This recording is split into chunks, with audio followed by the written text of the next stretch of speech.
La sortie de la France de l'Union européenne est-il le plus grand tabou politique et médiatique? L'Union européenne nous amène-t-elle vers la guerre? Comment la quitter au plus vite afin de sauver la France?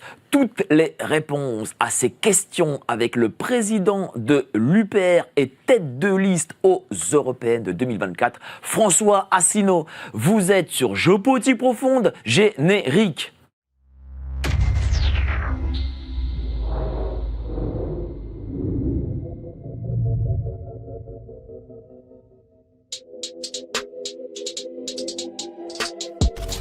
Nous sommes en guerre.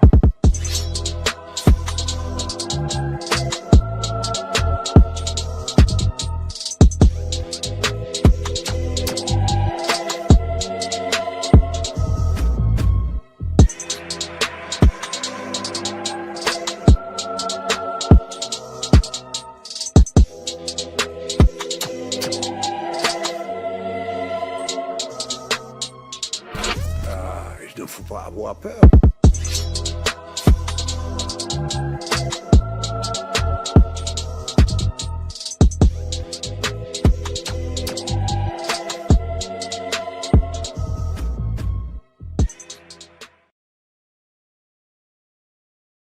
Avoir peur. Bonsoir à tous, vous êtes sur Géopolitique Profonde, la chaîne qui est là pour remplacer les médias subventionnés. Alors ce soir, vous l'attendiez tous, enfin il est chez nous dans notre émission, c'est François Asselineau d'ailleurs. Je me suis même acheté une nouvelle chemise pour le recevoir. Bonsoir monsieur Asselineau, comment allez-vous? Eh bien je vais bien. Je suis très content de vous avoir, parce que là, on va parler politique, enfin. Voilà. Parce qu'il faut parler politique, il faut parler de ces européennes, de votre élection, enfin de cette élection. Parce que je remarque que, quand même, malgré tout, les médias ne font pas leur travail sur ce coup. Oui, c'est gentiment dit. J'essaie d'être gentil. Nous sommes en période d'équité depuis le 15 de ce mois. Alors les gens ne savent pas du tout ce que ça veut dire, d'ailleurs. Alors, on va peut-être expliquer ce que ça veut dire. Donc normalement, si vous voulez, les médias ont une obligation générale de refléter les différents courants, les mouvements d'opinion en temps normal. Bon. Et pendant les élections, il y a une période qu'on appelle la période dite d'équité, pendant la campagne électorale, qui a été fixée par la loi. Le problème, c'est que personne ne sait ce que ça veut dire. Parce qu'en théorie, si on voulait être en bon français, l'équité, c'est un concept théologique. Ça veut dire, face à une inégalité de départ, arriver à une espèce d'égalité d'arrivée. C'est ça l'équité. C'est quoi le commerce équitable, par exemple? C'est un commerce qui consiste à donner plus d'argent aux producteurs de cacao de Côte d'Ivoire que ce que normalement il obtiendrait avec le jeu des rapports commerciaux Nord-Sud. Donc normalement, il faut donner plus à ceux qui ont moins. Donc normalement, si on voulait avoir une période équitable, on devrait donner plus aux listes et aux partis politiques qui sont peu connus des Français, et non pas aux partis qui sont ultra connus. C'est pourtant l'inverse qui est vrai, c'est-à-dire qu'en fait, le législateur a utilisé un mot qui s'appelle l'équité, et qui est en fait interprété pour l'inverse de ce que c'est, qui consiste en fait à donner plus de temps de parole aux partis déjà extrêmement connus, et en donner très peu aux partis peu connus. Alors, à ce moment-là, c'est pas de l'équité qu'il faudrait parler, c'est de la proportionnalité. On pourrait concevoir, c'est d'ailleurs un petit peu comment dirais-je, la jurisprudence qui a été édictée par l'ARCOM, l'ancien CSA, c'est de considérer qu'il faut tenir compte du résultat aux élections précédentes, et il faut tenir compte de l'animation sur les réseaux sociaux, de l'animation sur le terrain avec des réunions publiques. C'est un panel, en fait. Mais... Alors, le problème qu'il y a, et nous avons écrit d'ailleurs à monsieur Roch-Olivier Maistre, c'est la énième fois qu'on écrit, c'est que, en plus, on n'a pas de proportionnalité. Par exemple, en 2021, M. Zemmour ne faisait aucune réunion, n'avait aucun bilan, électoral. Il a pourtant bénéficié d'une ouverture médiatique effarante. Pareil pour Macron, encore plus à partir de 2015, 2016, 2017. Pendant 2 ans, il a bénéficié d'une couverture médiatique énorme alors que personne ne le connaissait et qu'il n'avait jamais eu aucun résultat électoral à son actif. Alors nous, évidemment, on est dans la mauvaise case, c'est-à-dire que nous avons fait 1,2% des suffrages aux élections européennes de 2019. Sur les réseaux sociaux, je suis le responsable politique qui fait les vidéos ayant le plus de vues. Il y a 7 vidéos qui ont dépassé 1 million de vues, 20 vidéos qui ont dépassé 1,5 million de vues. On a un total, bientôt on va franchir les 97 millions de vues cumulées. J'ai déjà eu l'occasion de dire que sur UPR TV, sur Horizon TV, qui est la chaîne de M. Édouard Philippe, l'homme politique préféré des Français d'après les médias, cette chaîne, ils en sont à 68 200 vues cumulées. Nous, on en a 97 millions. Je ne sais pas si vous vous rendez compte. Et malgré tout ça, eh bien, nous n'avons rien. Alors, on n'a rien avant la période d'équité. Les médias nous disent « Ah oui, mais attendez, la période d'équité ». C'est-à-dire que pour eux, il va de soi que le parti politique qui représente le Frexit, pour lequel tous les sondages montrent qu'il y aurait entre 30 et 40% des Français qui voteraient s'ils avaient la possibilité de voter, eh bien, en fait, nous n'avons rien avant la période d'équité. Et maintenant qu'on en est en période d'équité, quand on prend le contact avec les journalistes, ils vont dire « bah oui, attendez, on va réfléchir ».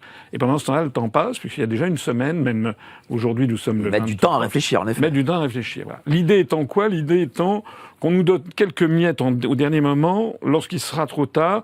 Il y a un entretien qui vient de sortir de M. Frédéric Dabi de l'IFOP, qui vient de sortir là, il y a quelques heures, et qui dit, ça y est, la période de cristallisation a déjà commencé, c'est-à-dire cristallisation des votes. C'est-à-dire, ils vont nous donner la parole au tout dernier moment lorsque les votes auront été déterminés pour la majorité. L'équité, c'est aussi sur les sondages. C'est-à-dire que, au vu des sondages qui s'inventent, évidemment, ils donnent le temps de parole proportionnel au sondage. C'est-à-dire que si, je sais pas, quelqu'un a 10, 15 ou 30 dans les sondages, il a les 10, 15 ou 30% de temps de parole, c'est ça ? Oui, alors on est, je l'ai découvert depuis quelques années, mais maintenant ça prend des proportions réellement qui sont extrêmement inquiétantes. À mon avis, d'ailleurs, tous les Français devraient se mobiliser là-dessus. C'est que maintenant, nous n'avons plus d'institut de sondage. C'est vraiment du trafic d'influence pur et simple. Pourquoi ? Parce que figurez-vous que sur Internet, je l'ai dit, nous avons la chaîne qui est la plus vue de tous les partis politiques français. Quand je fais des réunions publiques en province, je fais des salles combles. Là, je reviens de l'île de la Réunion, où j'ai fait 2 réunions publiques à Saint-Pierre et à Saint-Denis. Et à Saint-Denis, dans les 2 cas, des salles combles plus que ce que l'on espérait. À Saint-Denis de la Réunion, c'était intéressant, puisque j'ai fait une réunion publique, salle Cande, il y avait 190 personnes, un petit peu plus. Au même moment, même jour, même ville, Saint-Denis de la Réunion, même heure, il y avait Madame Le Pen qui était là et qui, à 6 km de là, à l'hôtel Créolia, faisait une réunion publique. J'ai mis les photos en ligne sur notre compte Twitter. Madame Le Pen a fait à peu près 80-90 personnes. J'ai drainé 2 fois plus de monde que Madame Le Pen. C'est un fait objectif. Et nous avons au même moment un truc qui est nouveau, qui s'appelle le rolling, je ne sais pas si vous l'avez vu, sur le Figaro, qui est repris par TF1, par Sud Radio, qui est repris partout. Et j'ai découvert que maintenant nous sommes classés, nous faisons... le Rassemblement national est à 32% avec M. Bardella, et nous, eh bien, nous sommes à 0,0. 0,0. Voilà. C'est-à-dire qu'ils ne gênent plus, là. Personne ne veut voter pour vous, en fait. Voilà. Alors, c'est fascinant. On a 0 heure, 0 minute, 0 seconde sur les télés, et maintenant, on a 0 dans les sondages. Alors, qu'est-ce que ça dit de la démocratie française ? Ça témoigne d'un mode panique. Ça témoigne d'un mode panique parce que je connais quand même plusieurs personnes qui m'ont téléphoné pour me dire, lorsque Nicolas Dupont-Aignan a jeté l'éponge et qu'il a dit qu'il ne serait pas candidat, il y a 2-3 personnes qui m'ont téléphoné et qui m'ont dit, mécaniquement, tu vas gagner au moins 1 ou 2 points. C'était logique. Non, j'ai baissé. On était à 1, 1,5, on est passé à 0,5, maintenant on est à 0. Voilà. Alors, ce qu'il faut savoir, c'est qu'il y a quand même d'autres sondages. Il y a des sondages qui sont faits par des ministères de souveraineté. Et j'ai quand même des amis dans la haute administration qui m'ont prévenu que les sondages actuellement, ce que j'appelle les sondages commerciaux, sont totalement bidouillés. Vous voulez que je vous dise que ce sont les sondages dont on dispose à l'Élysée ? Dites-nous. Ça va d'ailleurs être intéressant parce que ça va vous permettre de comprendre beaucoup de choses. Actuellement, M. Bardella, dans les sondages commerciaux, est donné à 31-32. En réalité, dans les sondages dont on dispose en très haut lieu, il est entre 21 et 23. 10 points de différence. C'est énorme. C'est énorme. Mais il faut bien comprendre qu'on a déjà vu la même chose pour les élections régionales. Les élections régionales en 2021, M. Sébastien Chenu, par exemple, dans les Hauts-de-France, était donné à 32%, juste talonnant Xavier Bertrand à 33%. En fait, Xavier Bertrand a fait, je crois, 38%, et M. Sébastien Chenu, au lieu de faire 32, a fait 24%. Il y avait 8 points de différence. On a vu aussi, par exemple, le 16... Février 2022. Je remonte pas au néolithique, 16 février 2022. C'est-à-dire 1 mois et 3 semaines avant le premier tour de la présidentielle. Le sondage IFOP, le même que celui qui fait le rolling en ce moment, le même monsieur Frédéric Dabi dans les deux cas, le directeur général de l'IFOP, le sondage de l'IFOP du 16 février 2022 a donné en 1 monsieur Macron à 25%. En fait, il a terminé à 28%. En 2, Éric Zemmour à 16,5%, présent au deuxième tour. En fait, il a fait 7,07. C'est-à-dire qu'il avait été surévalué de 135%.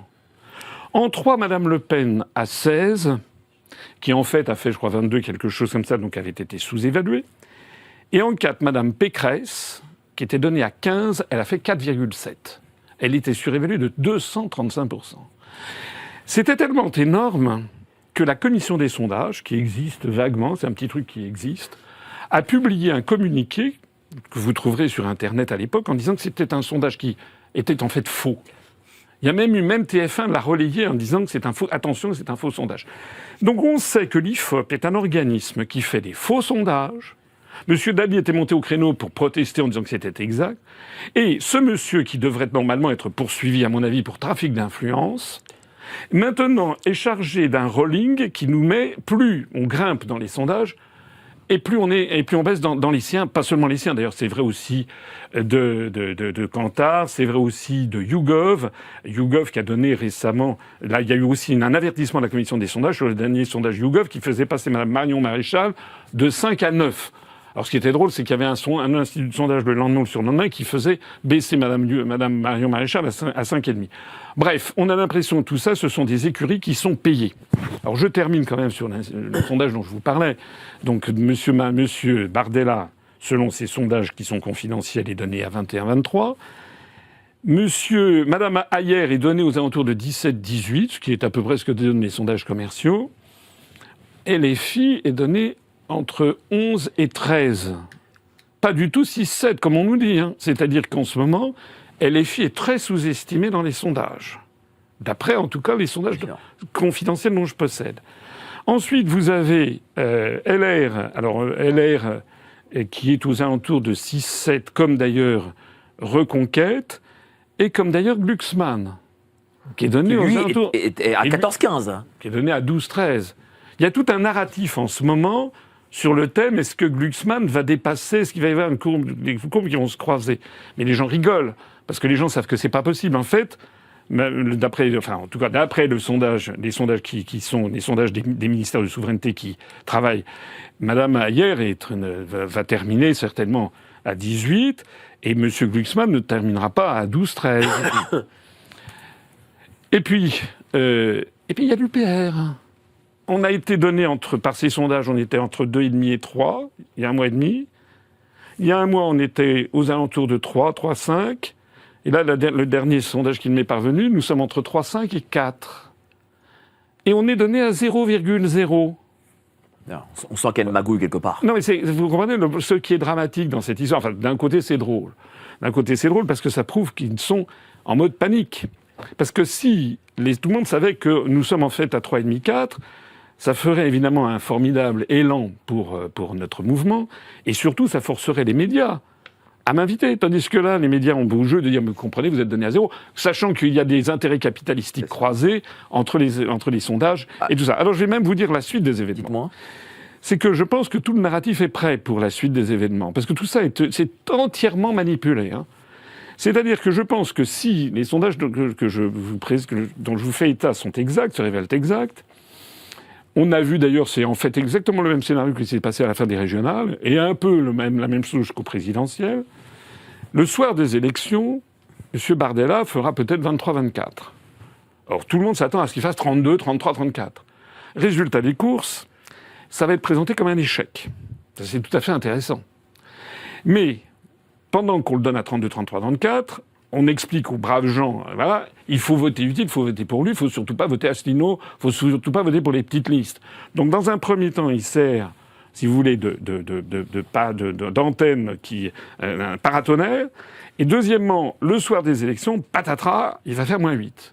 Et là, vous aurez tous les commentateurs politiques français M. Alain Duhamel, M. Benjamin Duhamel, M. Olivier Duhamel, etc. Enfin, tous ces commentateurs qui sont très diversifiés dans leurs origines sociales et dans leurs opinions politiques, qui vont expliquer aux Français, voilà, là je fais du spoiling sur ce qui va se passer, ils vont expliquer aux Français, oui, finalement, Bardella n'a pas réussi exactement. Il a commis 3 erreurs. C'est ça qu'on nous expliquera. Première erreur, il a cultivé une ambiguïté vis-à-vis de la Russie, ce qui n'est pas vrai du tout d'ailleurs. Il tape sur les Russes, il soutient mordicus l'Ukraine.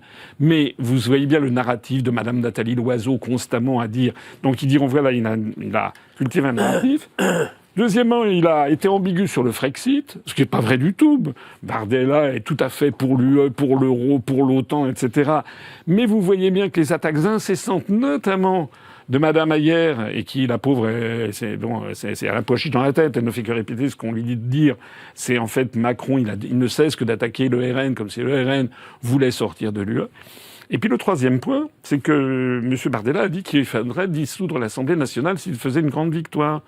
Et donc le soir même, on dira, finalement, les Français n'approuvent pas cette dissolution. Donc on aura, et si Mme Ayer fait 18-19, elle sera à 3-4 points, et on dira, finalement, ça s'est pas mal passé, en fait, pour elle. Donc tout ça est prévu de longue date pour avoir le narratif le jour même, pour que M. Macron puisse sortir relativement la tête haute de cette affaire. Il a d'ailleurs dit, vous avez vu sa déclaration hier, qu'il croyait mordicus au bon score de Mme Ayer, parce que lui, il a les mêmes sondages que ceux que j'ai. Il les connaît. Voilà, donc il sait que les sondages commerciaux sont des faux. Alors on va parler programme, mais avant ça, je vais présenter les gens qu'il y a autour de la table. Lara Stam de Radio Courtoisie, qui est très en beauté ce soir. Oh, merci Mike. Merci, voilà, Radio Courtoisie. On te voit tous les samedis matins à Radio Courtoisie. Comment ça va? Exact, tout va très bien. Tu es très contente aujourd'hui. Je ne sais pas pourquoi. Je comprends pas pourquoi. Je suis battue pour être là. Ah oui, tu t'es battue pour être là. Tu voulais être à côté de M. Asselineau. Voilà, tout à fait. Bon. Donc, pourquoi tu nous diras pourquoi, parce que cher Jean-Maxime Corneille, lui aussi s'est battu pour être ici présent. Exactement. Il a changé de cravate en plus. Je ne sais pas ce qui se passe ce soir. C'est le luxe. Analyste, traducteur du charme discret du djihad. Comment ça va? Ça va très bien. Bon, ça me fait plaisir que tu sois là, donc j'espère que tu seras comme d'habitude. Et enfin, notre éditorialiste Nicolas Stocker de Radio Courtoisie. Comment ça va, cher Nicolas? Ça va. On va aller un peu mieux. Vous n'avez pas l'air... Au son de ma voix. Tu n'es pas aussi en forme que Lara, tiens. Non, mais c'est les vases communicants. Bon, tant pis. Les femmes. En tout cas, j'espère quand même que vous serez à fond pendant le petit débat que vous aurez tous ensemble. Nicolas Stocker, que vous reverrez tous les samedis matins sur Radio Courtoisie. Déjà, 3100 personnes rien que sur YouTube. Merci à vous de votre confiance. Et continuez, partagez. Dites-moi, pourquoi cette campagne européenne? Pourquoi cette élection européenne? Est-ce que ces européennes, c'est peut-être le début c'est une élection, on va dire, intermédiaire, mais le début de quelque chose? Oui, je pense que, je parcours la France, y compris l'outre-mer, j'en parlais à l'instant, il y a quand même une grande inquiétude. Et le fait que je fasse des salles combles alors que je suis totalement blacklisté dans les médias mainstream est quand même révélateur. Je vois beaucoup de Français, tous âges, toutes conditions, qui sont inquiets. Et depuis... Bon, qu'est-ce qu'ils vous disent, les gens? Une grande inquiétude. Il y a quelque chose de très nouveau aussi pour notre électorat, enfin les gens qui viennent s'intéresser à ce que je dis, c'est que jusqu'à il y a 3-4 ans, donc j'ai créé le parti il y a 17 ans, pendant une dizaine d'années, 12 ans, 13 ans, on drainait essentiellement des moins de 40 ans. Et beaucoup de gens qui étaient sur Internet, etc. Bon. Depuis 3-4 ans, on a une sociologie qui change à toute allure et on a de plus en plus de personnes âgées, de retraités. Ça veut dire quoi? Ça veut dire que, d'abord, ça veut dire que je suis connu maintenant en dehors des spécialistes, des aficionados d'Internet. Ça veut dire aussi que ce qui était perçu comme un extrémisme jusqu'à il y a 4-5 ans est désormais en train d'être perçu comme la voie de salut, c'est-à-dire la sortie de l'Union européenne et de l'OTAN.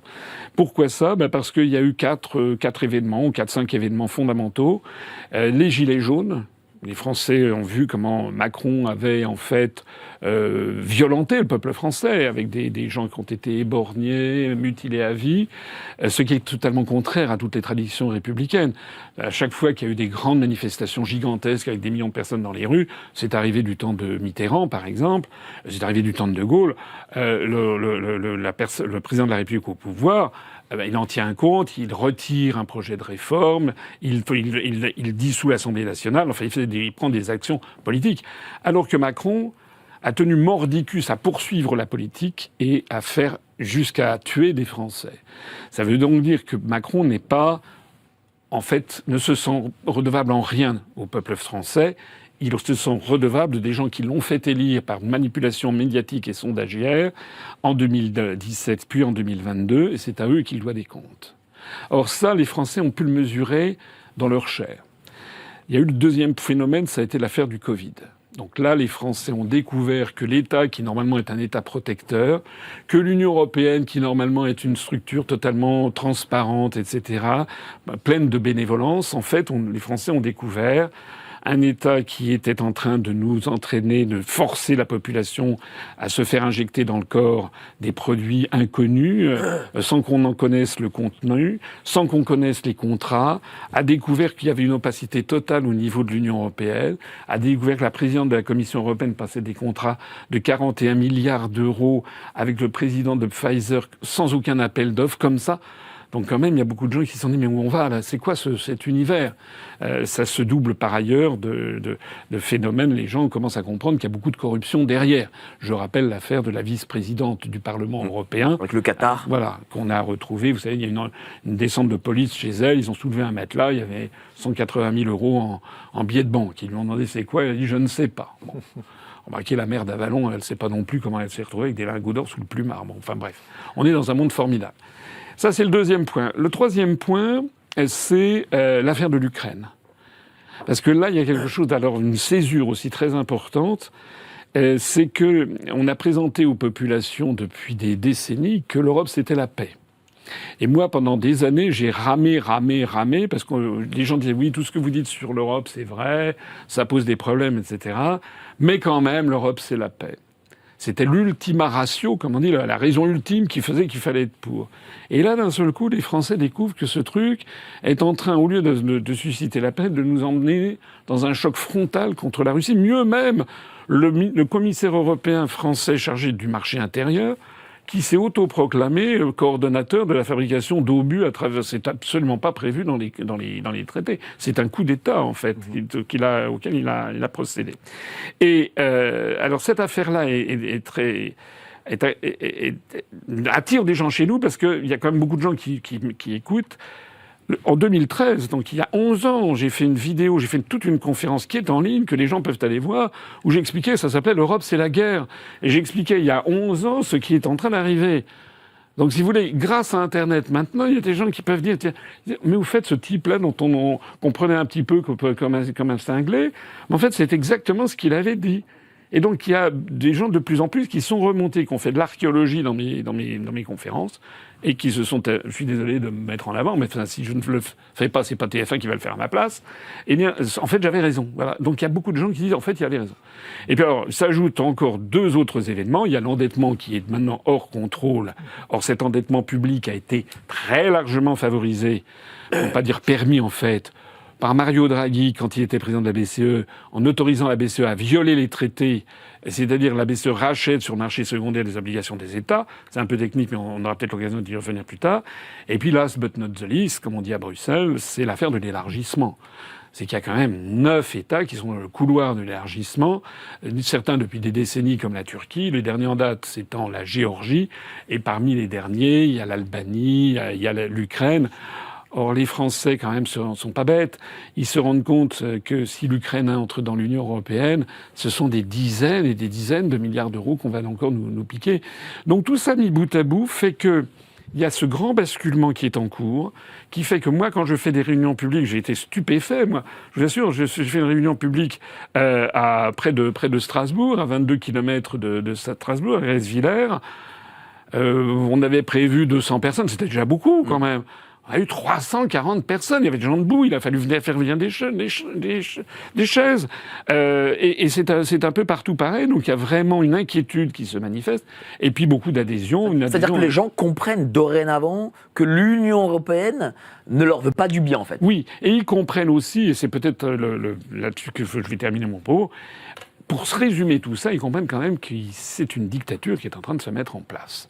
Et il y a des signaux. Moi, j'ai donné des cours de futurologie dans le passé, si j'ose dire. Quand on fait de la futurologie, vous savez, il y a ce qu'on appelle des signaux faibles, des éléments qui porteurs d'avenir ou pas. Bon, il y a quand même toute une série de signaux qui montre quand même un verrouillage de plus en plus incroyable de la pensée, de l'expression. On a vu, c'était la directrice de France Inter qui hier, je crois, qui par ailleurs dans le privé est la compagne de monsieur Raphaël Enthoven, je parle d'Adèle Van Riet, monsieur Raphaël Enthoven qui a table ouverte dans tous les grands médias. Elle a expliqué, par exemple, que les valeurs de Radio France, c'est de ne pas donner la parole aux gens qui contestent le réchauffement climatique.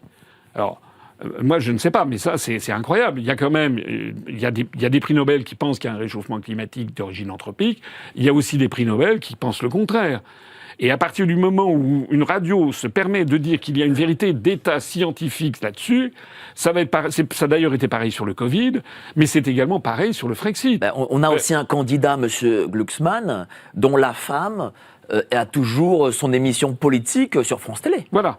Et qui accessoirement, il est de notoriété publique, un agent d'influence américain. Il a été pendant 4 ans auprès du président géorgien, qui était un agent de la CIA, tout le monde le sait, qui ensuite a pris la nationalité ukrainienne.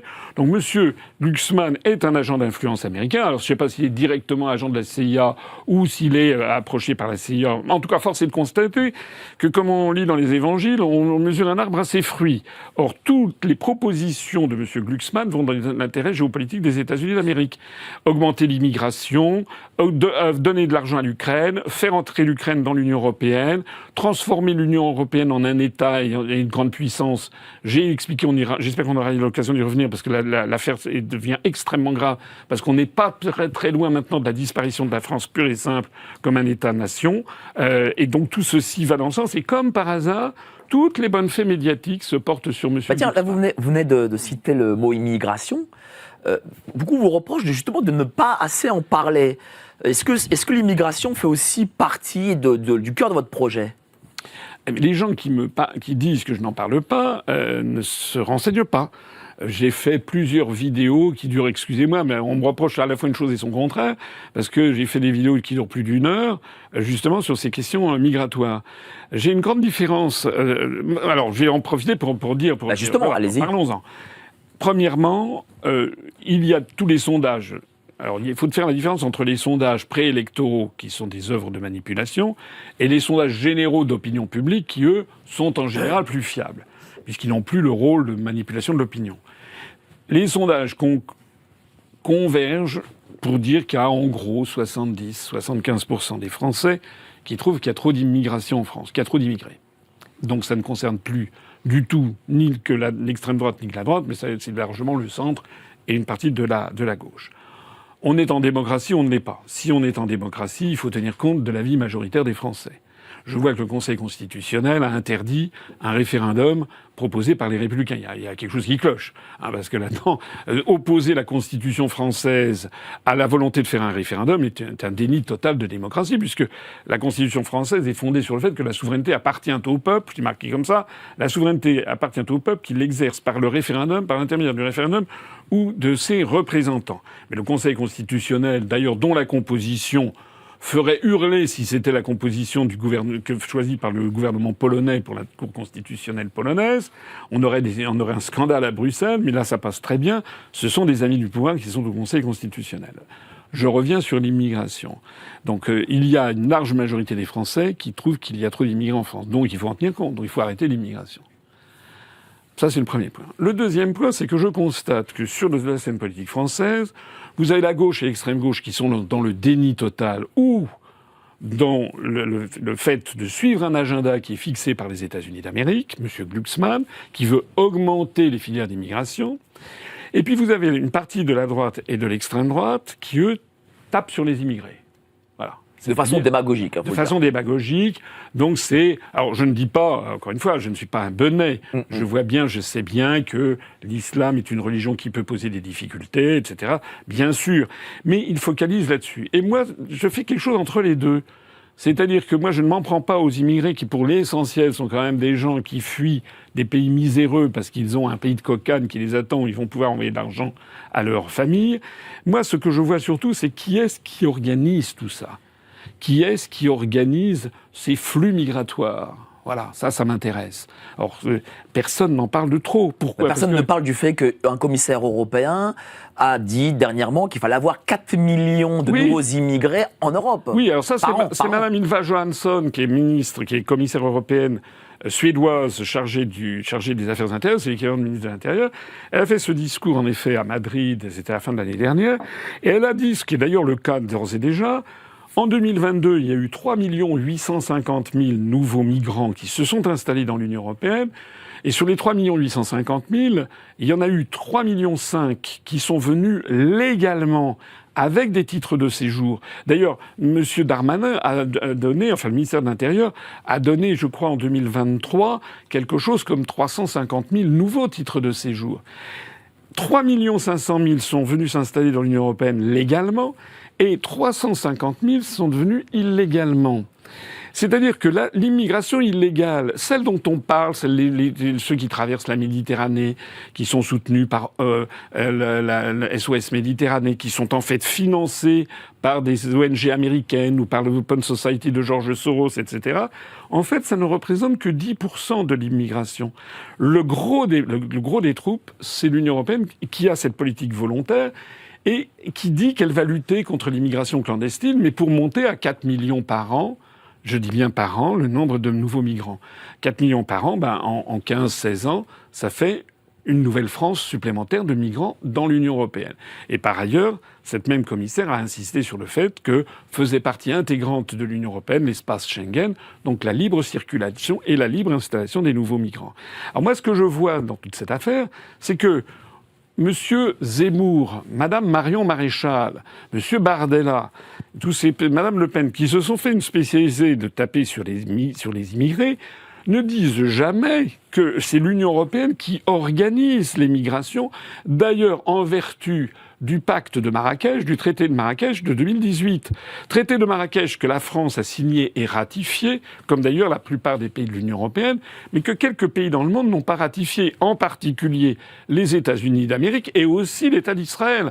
Moi, j'aimerais que M. Glucksmann, qui est quand même un fervent défenseur d'Israël, nous explique pourquoi il est normal que l'État d'Israël n'ait pas ratifié le traité sur les migrations, mais qu'en revanche, il trouve très très bien d'organiser 4 millions de nouveaux migrants par an en Union européenne. Et vous noterez également dans toute cette histoire que l'on ne parle jamais de qui finance l'islamisme. Qui finance les frères musulmans ? Ce sont les États-Unis d'Amérique. Qui a financé Daesh au Moyen-Orient ? Ce sont les États-Unis d'Amérique. Qui a détruit Daesh et ISIS ? C'était les Russes. Et qui donnait des armes à Daesh ? C'était les Américains, par l'intermédiaire de nos grands amis qui sont l'Arabie Saoudite et le Qatar. J'ai eu l'occasion, je terminerai là-dessus si vous voulez bien, je m'étais rendu à Mayotte, là j'ai pas eu le temps d'y aller cette fois-ci, je suis allé à La Réunion. À Mayotte, la situation est explosive. Bon, à Mayotte, il y a un flux migratoire constant. J'étais allé voir là-bas, et c'est affolant. Normalement, il y a 250 000 habitants. Maintenant, on a dépassé le demi-million. C'est une situation explosive. Alors c'est vrai qu'il y a sans doute le droit du sol à remettre en cause, etc. Mais ce que personne ne dit, c'est qui organise ces migrations. Parce que pour traverser le canal de Mozambique, c'est de la très haute mer. Il y a 2-3 000 mètres de fond, il y a des vagues immenses. Vous avez des kwassa-kwassa qui ont un tirant d'eau de 3 cm. On met 75 personnes à bord. Donc ça risque à tout instant de chavirer. Il faut avoir un moteur très solide qui pousse à ça. Ces moteurs sont des moteurs Yamaha qui peuvent pousser 75 personnes sur 70 ou 80 km de haute mer. Un seul moteur, c'est très cher, ça vient du Japon. C'est un one way, une seule, puisque une fois arrivés à Mayotte, ils sont saisis par la gendarmerie. Et donc, moi, j'avais revu un officier supérieur de la gendarmerie quand j'y étais allé, qui m'avait expliqué que sur les plages de Anjouan, il y a toute une série de quoi ça, ils ont chacun leur moteur Yamaha. Il m'avait dit, mais ça vous pose pas une question? Il m'avait dit, je dis, oui, d'où ça vient, comment ils font?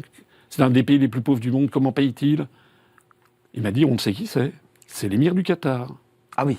Mais l'émir du Qatar... C'est une sacrée information pour le coup. Oui, mais l'émir du Qatar, il finance le divorce de M. Sarkozy, il rachète l'hôtel Martinez à Cannes, il achète le PSG. Donc vous savez, nous avons des amitiés avec le Qatar, avec l'Arabie Saoudite, qui en même temps qui nous font des grands sourires, nous poignardent par derrière. C'est de ça qu'il s'agit. Et vous voyez, est-ce que M. Zemmour ou Madame Le Pen, là, qui est allée aux Comores, à Mayotte, pardon, ou Madame Marion Maréchal, etc., est-ce qu'ils parlent de l'implication des États-Unis d'Amérique derrière? Parce que dans le 9-3, les frères musulmans, là aussi, ce sont des financements américains. On a même vu, ça avait fait scandale il y a quelques années, c'était l'ambassade des États-Unis qui était très active, justement, en Seine-Saint-Denis pour ça. Donc, quel est l'ennemi de la France? Quel est l'ennemi numéro 1 de la France? Ça, c'est un vrai sujet. Rappelez-vous ce que disait De Gaulle, il faut savoir nommer l'ennemi. On en parlera, cher François Asselineau, avec nos amis qui sont autour de la table. Mais avant ça, les petites annonces.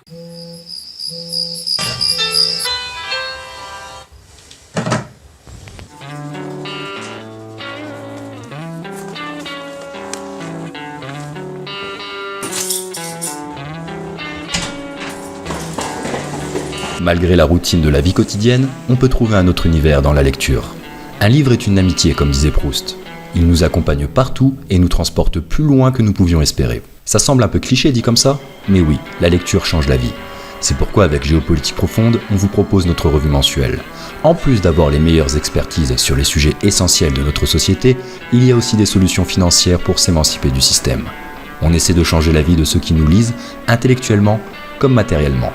Quand les intérêts rencontrent la sympathie, c'est souvent une nouvelle amitié qui commence. Car on n'est pas là pour vous raconter des histoires, mais pour vous aider à écrire la vôtre.